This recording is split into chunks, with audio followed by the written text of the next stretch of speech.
Deep in the forests of Chatham County, North Carolina, there's a patch of earth that has baffled locals, scientists, and skeptics for over 2 centuries. It's a near-perfect circle about 40 feet across, where nothing will grow. Not a single blade of grass, not a weed, not even a wildflower. The trees press in close, forming a dense wall of pine and oak. But inside that circle, the ground is bare, hard, and dry, like something scorched the life out of it long ago. They call it the Devil's Tramping Ground. For generations, travelers have told stories about strange noises in those woods. Late at night, they claim, you can hear heavy footsteps pacing the circle, slow and steady, over and over again, as if something unseen is trapped there, walking in endless loops. Locals warn that if you leave anything inside the ring overnight, by morning it will be tossed out. Campers swear that when they wake up, their gear has been dragged outside the border of the circle, scattered as if by invisible hands. The legend traces back to North Carolina's earliest settlers. They said the devil himself rises from the underworld to pace the clearing each night, plotting his next acts of evil upon the world.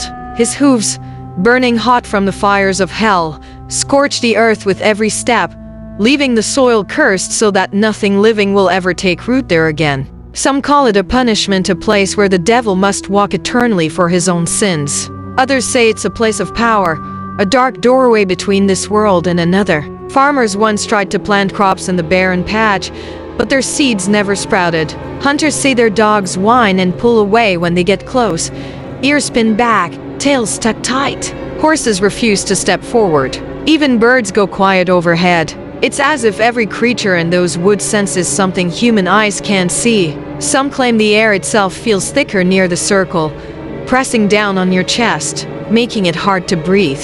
Others swear that when the wind shifts, it carries a faint smell of sulfur, like burnt matches or smoke from a fire that never goes out. To the people who live nearby, the Devil's Tramping Ground isn't just a story told to scare kids around the campfire. It's a place of real unease, a spot where reason ends and superstition begins. You can laugh at it in daylight, when the birds are singing and the forest feels safe. But once the sun sets and darkness seeps between the trees, the silence changes. You start to feel watched. You start to wonder what might really be pacing that circle, just out of sight. And when you stand at the edge of the clearing and look down at the lifeless ground, it's easy to understand why no one stays there long. Over the years, countless people have tested the legend of the Devil's Tramping Ground. Campers, ghost hunters, and skeptics have all dared to spend the night there, hoping to catch proof of something supernatural or simply to prove the stories wrong. Some walked away laughing.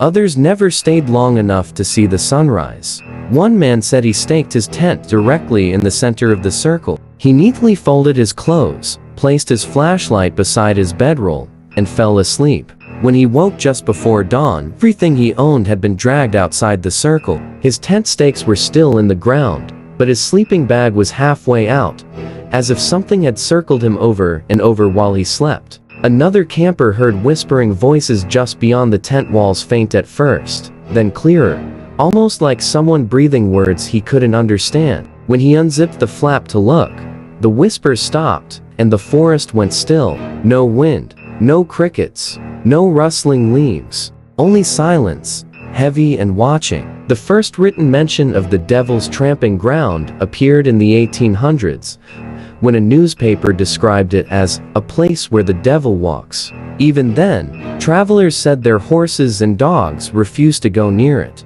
Some saw a shadowy figure pacing the edge of the clearing. One reporter claimed the circle seemed to hum, as if the ground itself were alive. Scientists have tried for decades to explain the mystery. Some said the soil was poisoned with salt or minerals. Others believed it was an old campsite where fires burned for years, sterilizing the earth. Geologists tested for radiation and copper. Botanists tested the pH, for acidity or contamination. But every test led to the same result: the soil appeared normal, yet nothing would grow. Locals tell their own version. They say the circle has been cursed for longer than anyone can remember. Some connect it to a Cherokee story about a powerful spirit who scorched the ground with rage, leaving it barren forever. Others whisper that it sits atop a gateway, a thin place between our world and the world of spirits. Teenagers still dare each other to visit after midnight. They walk 13 times around the circle,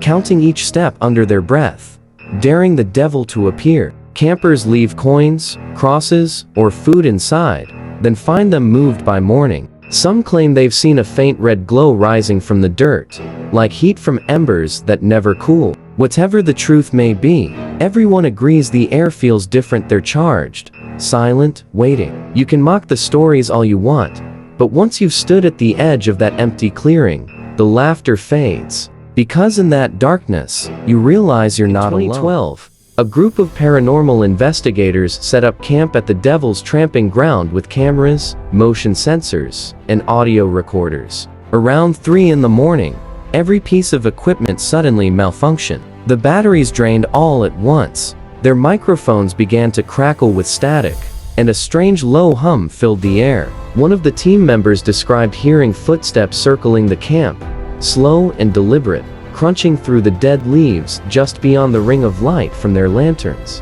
When they replayed the footage later, the sound of those footsteps was unmistakable, yet not a single shadow appeared on camera. Some people believe that what they encountered wasn't the devil, but something older, something ancient that feeds off fear and folklore. Others say the circle itself is alive, absorbing the energy of anything that enters, guarding its own secrets. The investigators didn't stay long. By dawn, they had packed up and left, and none of them ever returned. Skeptics have tried to dismiss the stories for years. They claim the circle is simply a spot where the soil was damaged by fire or chemical runoff. Some even insist it's an old wagon site, worn down by generations of travelers.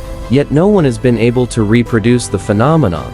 No experiment has ever made a patch of land so completely barren, while everything around it thrives. Even locals who laugh off the legends admit there's something unnerving about the place. They say the forest around the circle feels wrong, too quiet, too still. The wind doesn't move the branches the same way there. Animals that wander close stop suddenly, ears twitching, as if they sense something waiting in the silence. A few residents swear that on moonless nights, they can see a red glow pulsing faintly through the trees, flickering like a heartbeat deep underground. Visitors who've camped nearby report vivid nightmares, visions of fire, eyes in the dark, or a figure walking endlessly in circles, dragging its feet through the dirt. Some wake to find their tents unzipped or their belongings scattered, though no footprints can be found in the morning light. Others describe the eerie feeling of being watched, as if the woods themselves are leaning closer to listen. Today, the Devil's Tramping Ground is marked by an old wooden sign along a lonely back road in Chatham County. Tourists come to take photos, to stand on the edge and test their courage. Some walk away disappointed, claiming it's just another myth. But those who linger after sunset often tell a different story, of whispers rising with the wind, of cold air brushing their necks, of the sense that something unseen is moving in endless circles through the trees. Maybe it's the devil, maybe it's something else, but the ground remains bare, untouched by time, as if the earth itself refuses to heal.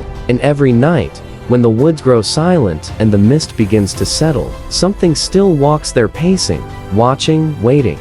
The Devil's Tramping Ground doesn't just haunt the woods, it lingers in the people who've stood there.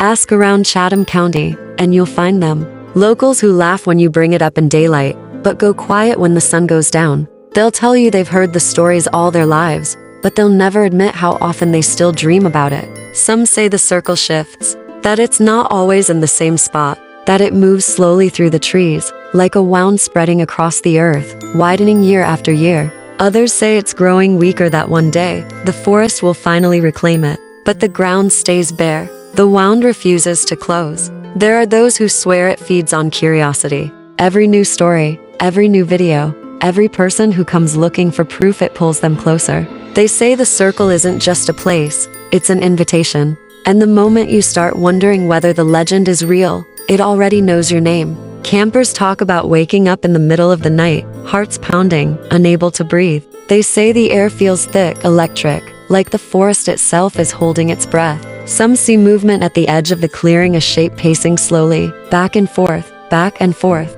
Others say they see eyes, burning red eyes, low to the ground, watching from the shadows. It's not always the same for everyone. Sometimes the forest goes completely silent. No wind, no crickets, just that hollow, suffocating quiet. Other times, the woods come alive, branches snapping, whispers echoing, something circling you just beyond the edge of light. A few who've spent the night claim they felt something touch them. A brush against their arm, a breath on the back of their neck.